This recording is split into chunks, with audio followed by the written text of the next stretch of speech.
مرتب ہوں گے بلکہ زیادہ ہوں گے، کیونکہ جو پہلے 25 لوگوں کو سیاسی قیدیوں کو سزائیں سنائی گئیں اس پہ شدید رد عمل آیا تھا، اور اب مزید 60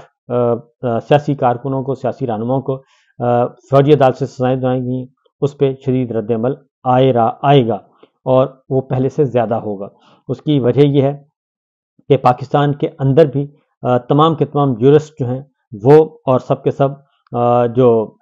سمجھتے ہیں عدلیہ کو، انہوں نے اب کھل کر بیان کرنا شروع کر دیا ہے کہ فوجی عدالتیں جو ہیں یہ عدالتیں نہیں، یہ ٹریبیونل ہیں، اور یہ کون چلاتا ہے، یہ عدالتیں کون لگاتا ہے، اس میں میجر صاحب اور کرنل صاحب ہوتے ہیں، اور کرنل صاحب جو ہیں وہ وہی فیصلہ کریں گے، وہی سزا سنائیں گے جو اوپر سے حکم آئے گا۔ اوپر سے ادارے کی پالیسی کیا ہے وہ دیکھی جائے گی۔ ادارے کی policy D G I S P R کی پریس کانفرنسیں بھری پڑی ہیں، اور وہ مسلسل 9 مئی کے حوالے سے پہلے سے ہی وہ پریس کانفرنس کے ذریعے، میڈیا ٹاکس کے ذریعے، اور جو طلبہ و طالبات کے ساتھ ان کا انٹریکشن ہوتا تھا اس میں وہ اپنے فیصلے پہلے ہی سنا چکے ہیں۔ حالانکہ وہ کہتے ہیں کہ ٹرائل اب ہوا ہے اور سماعتیں اب مکمل ہوئی ہیں، تو وہ اس سے پہلے ہی، بہت عرصہ پہلے ہی جو D G I S P R ہیں وہ پریس کانفرنس کے ذریعے یہ سارے فیصلے سنا چکے ہیں، اور بلکہ وہ اس سے بھی زیادہ آگے کی طرف جانا چاہتے تھے کہ جو سول انتظامیہ کی تحویل میں ان کو بھی ادھر لایا جائے۔ عمران خان صاحب کے لیے بار بار کہا جاتا ہے، تو میرا خیال ہے کہ یہ جو پوزیشن لی ہے ضد اور اناد کی وجہ سے، یہ اس کا نقصان آنے والے دنوں میں مزید آپ دیکھیں گے۔ تو پاکستان تحریک انصاف کی طرف سے سویلین کے ملٹری ٹرائل جیسے غیر قانونی اقدامات کی مذمت کی گئی ہے، اور رچرڈ گینلز کا شکریہ ادا کیا گیا ہے، اور رچرڈ گینلز کے حوالے سے انہوں نے کہا کہ جی شیخ وقاص اکرم صاحب نے کہ جب بھی کوئی پاکستان میں 9 مئی کے حوالے سے،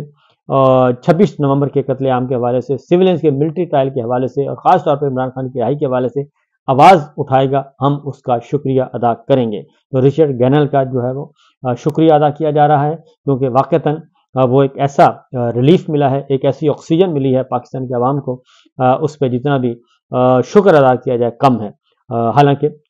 اس لیول پہ جانا ہی نہیں چاہیے تھا، لیکن کیونکہ ہمارے حکمران جو ہیں پاکستان کے وہ بالکل کسی اور دنیا میں رہ رہے ہیں، اور ان کا خیال تھا کہ جو پاور ڈاکٹرائن ہے وہ اور یہ جعلی سرکار جو ہے جن کو ہم نے فارم 47 دیے ہیں اور جنہوں نے لیے ہیں، یہ بہت کارہائے نمایاں سر انجام دیں گے، لیکن ایسا نہیں ہو سکا۔ تو خواجہ آصف صاحب کے بیان پہ بھی شیخ وقاص اکرم صاحب یعنی کہ پاکستان تحریک انصاف کا بیان آ چکا ہے، اور انہوں نے کہا جی ایک طرف خواجہ صاحب آپ اور دیگر ہم نوا سالوں سے یہ دعویٰ کرتے نہیں تھکتے تھے کہ عمران خان فوج کا پروجیکٹ ہے، اور دوسری طرف خان کو اسرائیلی اثاثہ بھی قرار دے رہے ہیں۔ تو آپ یہ الزام لگانا چاہ رہے ہیں کہ پاکستانی فوج اسرائیل کے اشاروں پر پی ٹی آئی کو حمایت دے رہی تھی، یہ بات تو درست ہے۔ ایک طرف آپ کہتے ہیں کہ یہ فوج کا کبھی جنرل پاشا کا کہہ دیتے ہیں، کبھی جنرل باجوہ کا کہہ دیتے ہیں، کبھی جنرل فیض کا کہہ دیتے ہیں، کبھی کسی کا کہہ دیتے ہیں کہ یہ ان کی پروڈکٹ ہے پی ٹی آئی اور عمران خان۔ دوسری جانب آپ کہتے ہیں کہ یہ اسرائیل کے بہت ہی قیمتی اثاثہ ہیں۔ تو اس کا مطلب ہے کہ ہماری فوج جو ہے وہ پھر اسرائیل کے ساتھ جڑی ہوئی ہے، ہمارے فوجی قیادت اسرائیل کے ساتھ جڑی ہوئی ہے، اور اسرائیل کے کہنے پہ پھر فوجی حکمران جو ہیں وہ عمران خان صاحب کو اور پی ٹی آئی کو مضبوط کر رہے تھے۔ تو یہ بات تو صحیح ہے، یہ ذرا اپنے گریبانوں میں جھانکنا چاہیے۔ تو شیخ وقاص صاحب نے کہا کہ خواجہ صاحب آپ ایسی بحقی باتیں کر کے دراصل قومی سلامتی کے پورے نظام کو داغدار کر رہے ہیں، اور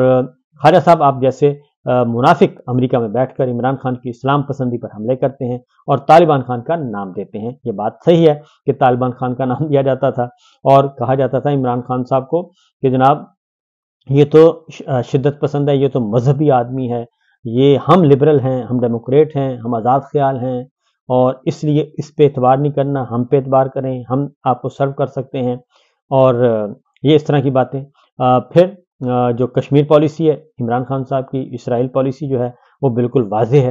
اور جنرل باجوہ کے ساتھ اختلاف ہی یہ تھا۔ تو اصل تو رجیم چینج کر کے ان کو واپس لایا گیا، تو اس وقت سے لے کے آج تک کشمیر کا جو ایشو ہے وہ بھی ڈمپ کیا ہوا ہے، فلسطین کا معاملہ بھی ڈمپ کیا ہوا ہے، کبھی ہم نے نہیں دیکھا۔ تو یہ وہ چیزیں ہیں جو کہ حقیقت ہے۔ اور پی ٹی آئی نے یہ بھی کہا کہ جی نواز شریف کے ساتھ جس نے اجمل قصاب کا نام لیا، را کے ایجنٹوں کو اپنی فیکٹری میں نوکریاں دیں، اور نواز شریف کے دور میں ہی اسرائیل کو سرکاری وفد نے وزٹ کیا جس کی گواہی اجمل قادری دے چکے ہیں، اور پھر ان کے دور میں بھی انفارمل جو ہے ڈیلیگیشن وزٹ کر چکا ہے۔ تو اس لیے وہ کہتے ہیں کہ یہ سودا جو ہے وہ بکنے والا نہیں ہے، IMF آپ کو پیسے نہ دیتا، بائیڈن ایڈمنسٹریشن آپ کو سانس نہ لینے دیتی، اگر یہ سب کچھ ہوتا تو سب کچھ تو آپ کو، امریکہ کی سپورٹ تو آپ کو ہے، رجیم چینج آپ کے لیے کیا گیا، اور عمران خان سے کب تختہ اٹھا گیا، تو پھر اصل اثاثہ کون ہوئے یہ ذرا اپنے گریبانوں میں جھانکنا چاہیے۔ اس کے ساتھ ساتھ جی رچرڈ گرنل کا، امریکہ کا، برطانیہ کا، یورپی یونین کا، پوری دنیا کا پاکستان تحریک انصاف نے شکریہ ادا کیا ہے۔ آگے بڑھتے ہیں۔ اس کے ساتھ ساتھ جی جو انتقام ہے وہ بدستور جاری ہے، جھوٹے مقدمات کا اندراج جاری ہے، عدالتوں میں جو ہے وہ موسٹلی جو کیسز ہیں وہ PTI کے رہنماؤں کے ساتھ ہوتے ہیں جی۔ جہلم، اس کے ساتھ ساتھ عمران خان صاحب کی ہدایت پر ایک کام کیا گیا ہے، اور یہ خیبر پختونخوا کی گورنمنٹ نے کیا ہے جی، علی امین گنڈا پور صاحب نے کیا ہے۔ جتنے بھی 26 نومبر کے جو سیاسی قیدی تھے ان کے لیے مختلف جیلوں میں کمبل پہنچائے گئے ہیں، اور اٹک کی جیل میں پہنچائے گئے ہیں جی، 900 سے زیادہ گرم کمبل پہنچائے گئے جی اٹک جیل میں، اور 400 کمبل پہنچائے گئے ہیں جہلم کی جیل میں، 250 جو ہیں وہ راولپنڈی اڈیالہ جیل پہنچائے گئے ہیں، 250 مزید کمبل جو ہیں وہ اٹک۔ اس طریقے سے جو کل تعداد ہے جو کمبل کی وہ جناب 901 ہیں، 401 ہیں، 501 ہیں، تو یہ تقریباً 1800 جو کمبل ہیں یہ پہنچائے گئے ہیں جو سیاسی قیدی بیچارے جیلوں میں گل سڑ رہے ہیں۔ تو یہ سچویشن ہے اڈیالہ میں، اٹک میں، جہلم جیل، یہ 3 جیلوں میں پہنچائے گئے ہیں۔ تو اس سے آپ اندازہ کر سکتے ہیں کہ صورتحال کیا ہے اور کتنے قیدی، اس سے زیادہ قیدی جو ہیں جی وہ ادروائز بھی گرفتار ہیں، ہزاروں قیدی ابھی بھی سیاسی قیدی جو ہیں وہ موجود ہیں۔ تو اس کے علاوہ جی عمران خان صاحب کے سے منسوب کل کچھ جھوٹی خبریں جاری کی گئی تھیں، اور سرکاری ٹکٹ بنا کے بھیجے گئے تھے، اور وہ سب کے سب ٹوٹل جھوٹ تھا۔ وہ 3-4 ٹکٹ تھے، اور تمام ٹی وی چینلز نے وہی ٹکٹ چلائے، اور اس میں کوئی قومے کا، نقطے کا، فل سٹاپ کا بھی فرق نہیں تھا۔ تو یہ اس طرح کی جو فیک نیوز ہیں اس سے چلانے سے کوئی فائدہ نہیں ہوگا۔ ایک طرف آپ کہتے ہیں عمران خان کا نام نہیں لینا، اور دوسری طرف ان کے نام کی جھوٹی اور جعلی خبریں جو ہیں وہ ٹی وی چینلز پہ بھیجی جاتی ہیں، اور پھر ٹی وی چینلز اس کو چلاتے بھی ہیں۔ تو یہ سچویشن ہے، دیکھتے ہیں کیا ہوتا ہے۔ فی الوقت اتنا ہی، اجازت دیجیے، اللہ حافظ۔